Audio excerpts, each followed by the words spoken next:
Hai guys, ketemu lagi dengan aku di channel Lady Din. Semoga kalian semua dalam keadaannya sehat dan bahagia.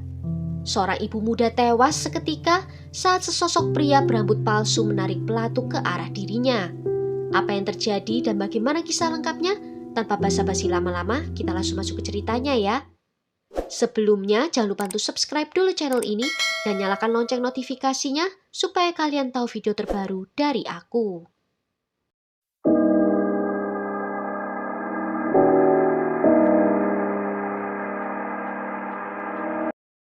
Heather Allen lahir pada tanggal 20 April tahun 1984 di Amerika Serikat dari pasangan Buddy dan Mary Allen.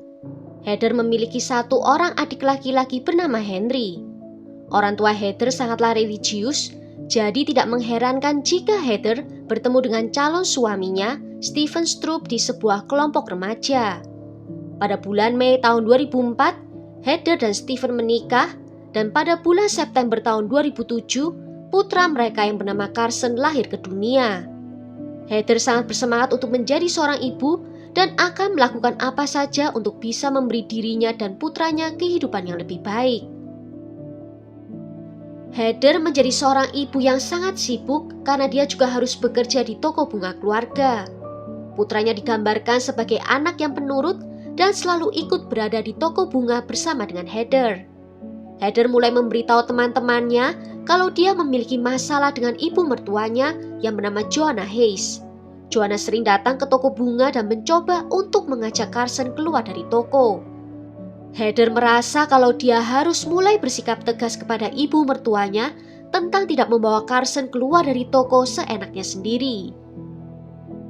Di sekitar hari Valentine di tahun 2008, Heather menemukan kalau suaminya kemungkinan besar berselingkuh darinya. Ibu mertuanya saat itu memberinya tanda terima untuk pembelian beberapa perhiasan yang dibeli oleh Stephen. Namun Heather memberitahunya bahwa Stephen tidak pernah memberinya apa-apa. Heather memutuskan kalau dia sudah selesai dengan pernikahannya. Dengan pengaturan hak asuh di tangan Heather, Stephen baru akan mendapatkan Carson di setiap akhir pekan. Heather juga ingin agar mereka bertemu di tempat umum saat mereka menyerahkan Carson satu sama lain. Pada Maret tahun 2008, Heather bertemu dengan seorang pria baru bernama Mike Vickers dan segala sesuatunya tampak berjalan baik untuknya. Hubungan Mike dan Carson dengan cepat juga menjadi dekat dan keluarga Heather menyukai melihat kedekatan itu. Pada tanggal 26 April tahun 2009, Heather pergi ke toko Target di Snellville, Georgia untuk menjemput putranya. Stephen tiba dengan mobil minivan-nya, menyerahkan Carson kepadanya dan langsung pulang. Di sekitar pukul 6 sore, kepolisian Snellville menerima telepon. Beberapa saksi yang melihat pertukaran hak asuh Carson antara Heather dan Stephen juga melihat seorang pria kurus yang aneh menembak Heather, dan dia berjalan dengan tenang keluar dari tempat parkir sesudahnya. Ketika polisi tiba di tempat kejadian, mereka menemukan mobil Cadillac Escalade merah marun Heather masih terparkir di sana. Di dalamnya putra Heather sedang duduk di kursi mobilnya. Dompet Heather ada di dalam mobil dan polisi mengidentifikasinya dengan SIM-nya. Heather ditemukan di dekat pintu samping pengemudi, tewas dengan luka tembak di bagian kepala. Setelah polisi mengamankan area tersebut, mereka masuk ke dalam toko Target untuk melihat rekaman CCTV dari sekeliling pusat perbelanjaan itu. Pada rekaman CCTV, polisi bisa melihat mobil minivan Stephen berhenti di dekat mobilnya Heather. Lalu kemudian Stephen menyerahkan Carson kepada Heather dan kemudian pergi untuk pulang. Heather masih hidup saat Stephen keluar dari tempat parkir, dan begitu Heather berjalan ke sisi pengemudi mobil, seorang pria kurus mendekatinya. Para saksi mata menggambarkan pertengkaran di antara keduanya dan sepertinya Heather mengenal orang itu. Pria itu digambarkan kurus, ramping, dan jelas mengenakan rambut palsu dan juga kumis palsu. Saksi mengatakan pria itu mengenakan kemeja berkancing, celana berwarna kaki, dan membawa tas. Polisi dapat melihat bahwa pria itu memasuki tempat parkir dengan berjalan kaki dan pergi ke arah luar parkiran setelah menembak Heather. Polisi merasa aneh bahwa orang tersebut tampak begitu tenang. Mereka juga memperhatikan bahwa orang tersebut berjalan dengan gaya berjalan yang sangat unik. Satu unit anjing pelacak dibawa untuk melacak bau dari tersangka. Anjing-anjing itu membawa polisi ke tempat parkiran sebuah hotel di mana anjing itu kehilangan bau tersangka di tempat parkirnya. Polisi yakin pelakunya itu pergi dengan kendaraan yang sebelumnya diparkir di sana. Polisi menginterogasi Steven dan menanyakan kemana dia pergi setelah dia menurunkan putranya. Steven yang ditangkap karena adanya perampokan dan dalam masa percobaan, berperilaku tidak nyaman di sekitar penyelidik. Dia menjelaskan bahwa setelah meninggalkan Heather, dia pergi ke tempat cuci mobil dan kemudian menemui pacar barunya. Dan alibinya itu berhasil diperiksa. Tetapi polisi tidak bisa secara resmi mengesampingkan Steven sebagai seorang tersangka. Mereka tahu kalau dia bukan penembaknya, tetapi berpikir mungkin dia telah menyewa seseorang untuk menembak Heather. Pada 28 April, polisi menerima telepon dari seorang sopir truk dan menggambarkan pria kurus aneh yang dilihat oleh para saksi. Dia mengatakan kalau dia melihat pria itu duduk di sebuah truk pick-up Ford putih model lama. Dia mengatakan pria itu melihat ke arah pusat perbelanjaan Target dengan sebuah teropong dan juga mengambil foto. Beberapa saksi setuju untuk bertemu dengan ahli forensik untuk membuat sketsa pria itu. Polisi kemudian pergi ke rumah orang tua Steven untuk melanjutkan penyelidikan mereka. Saat berada di sana, mereka melihat truk pick-up Ford putih seperti yang dijelaskan oleh sopir truk di hotel. Mereka bertanya kepada pengemudi truk itu, apakah dia bersedia pergi ke rumah Steven untuk melihat apakah dia mengenali salah satu kendaraan. Dan dia secara positif bisa mengidentifikasi truk itu sebagai kendaraan pria kurus di hotel. Dan setelah diperiksa, truk itu didaftarkan atas nama ibu Steven, yaitu Joanna Hayes. Pada 29 April, polisi kembali ke rumah Steven dengan membawa surat perintah penggeledahan truk. Truk itu jelas terlihat telah dibersihkan secara menyeluruh. Namun dalam pemeriksaan forensik, menemukan adanya bahan fiber dari rambut palsu dan juga ada jejak residu dari peluru di bagian setir dan juga di dashboard mobil. Polisi menanyai Joanna di mana dia berada pada tanggal 26 April. Joanna mengatakan kalau dia berada di Luthersville dan sedang bekerja. Dia bilang kalau dia punya tanda terima dari restoran cepat saji di sana. Dan polisi melakukan percobaannya, di mana mereka berkendara dari rumah Joanna ke restoran cepat saji itu. Dan mereka memutuskan bahwa dia bisa saja membunuh Heather pada pukul 6 sore dan tiba di restoran itu pada pukul 7 malam tempat dia membeli es krim. 9 hari setelah pembunuhan itu, pada tanggal 5 Mei 2009, Steven dibawa ke kantor polisi. Penyelidik menunjukkan kepada Steven rekaman tersangka yang terlihat di tempat parkir.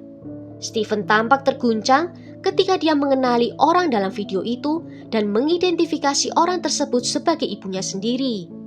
Steven dengan rela setuju untuk membantu penyelidik dengan menelpon ibunya untuk menanyakan apakah dia mau berbicara tentang pembunuhan itu.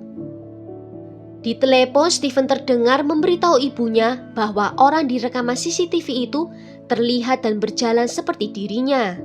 Ibunya bertanya apakah dia memberitahu pihak berwenang hal yang sama, dan ketika Steven mengatakan iya, ibunya menjawab kalau dia tidak menyangka putranya berpikir seperti itu. Dan lanjutnya dia bilang kalau berarti polisi akan datang ke rumahnya untuk menangkapnya. Pada 7 Mei tahun 2009, Joanna diinterogasi oleh polisi dan dia diperlihatkan rekaman CCTV dari toko Target. Selama interogasi berlangsung, dia terlihat percaya diri dan juga sombong. Polisi mengetahui kalau Joanna sangat mengontrol, terutama terhadap cucunya. Pada 25 Juni, polisi menginterogasi Steven Stroop Senior, dan dia memberitahu mereka bahwa keadaan menjadi sangat buruk ketika dia menceraikan Joanna. Dia bilang Joanna pernah menodongkan pistol ke arah kepalanya. Dia juga mengatakan pada polisi bahwa Joanna memiliki pistol kaliber 38 dan peluru yang digunakan untuk membunuh Heather ditemukan konsisten dengan peluru dari pistolnya Joanna. Joanna ditangkap dan didakwa melakukan pembunuhan pada bulan Desember tahun 2009. Persidangannya sendiri dimulai pada tanggal 4 Mei tahun 2011. Penuntut mengatakan Joanna telah merencanakan pembunuhan itu dengan berhati-hati, di mana dia telah menyiapkan rambut palsu, kumis palsu, dan juga pakaian pria. Dan dia tahu di mana Heather dan Steven akan bertemu untuk melakukan pertukaran hak asuh dari anak mereka. dan dia menunggu sampai Stephen meninggalkan tempat parkir dan menembak Heather di depan Carson. Kopral polisi bersaksi bahwa Joanna berbicara dengannya tentang bagaimana menurutnya Heather bukanlah ibu yang baik. Joanna mengatakan bahwa Heather sering menyerahkan Carson kepada Stephen dengan masih mengenakan pampers yang kotor, dan itu terjadi lebih dari 1 kali. Jaksa mengatakan kalau Joanna tidak menyukai menantu perempuannya dan tidak ingin dia mendapatkan hak asuh atas cucunya dalam perceraian yang akan datang dengan putranya. Sebelumnya pada hari itu para juri juga mendengar kesaksian dari Hope Prieblisky yang mengatakan kalau dia tumbuh bersama dengan Heather dan juga Stephen di gereja dan menghabiskan 3 atau 4 malam seminggu di rumah Joanna. Setelah meninjau rekaman pengawasan dari tersangka yang ditayangkan di setiap berita, Hope mengatakan bahwa dia mengenali orang tersebut sebagai Joanna. Hope mengatakan bahwa Joanna sangat mengontrol dan Heather sedikit merasa takut terhadapnya selama perceraian. Dia juga mengatakan kalau Heather menceritakan kepadanya bahwa dia tidak merasa aman secara fisik di sekitar ibu mertuanya. Sayangnya, jaksa penuntut tidak memiliki bukti yang kuat seperti senjata pembunuhan atau bahkan rambut palsu yang dikenakan oleh Joanna. Mereka hanya memiliki bukti tidak langsung dan mereka bersiap untuk menjalani persidangan yang berat. Hambatan utama yang terjadi adalah beberapa saksi menggambarkan pelaku adalah seorang pria, bukanlah seorang wanita. Pada 27 Mei 2011, juri menyatakan Joanna bersalah dan dia dijatuhi hukuman penjara seumur hidup dengan kemungkinan pembebasan bersyarat dengan minimal 30 tahun. Joanna mengajukan banding ke Mahkamah Agung Georgia, mengatakan kalau tak ada cukup bukti untuk bisa memberatkan hukumannya. Namun bandingnya itu ditolak oleh pengadilan. Dan sesuai catatan penjara, dia dipenjara di penjara negara bagian Pulaski di Hoskinville, Georgia. Dari awal kematian Heather, putranya telah dirawat oleh kedua orang tuanya Heather. Namun pada tanggal 16 Desember 2010, hakim secara resmi memberikan hak asuh dari Carson kepada kedua orang tua Heather. Well, sampai di sini dulu cerita kali ini. Bagaimana menurut kalian tentang kasus ini? Tulis ya pendapat kalian di kolom komentar. Akhir kata terima kasih karena sudah nonton video ini sampai akhir. Sampai jumpa di video berikutnya. Ciao!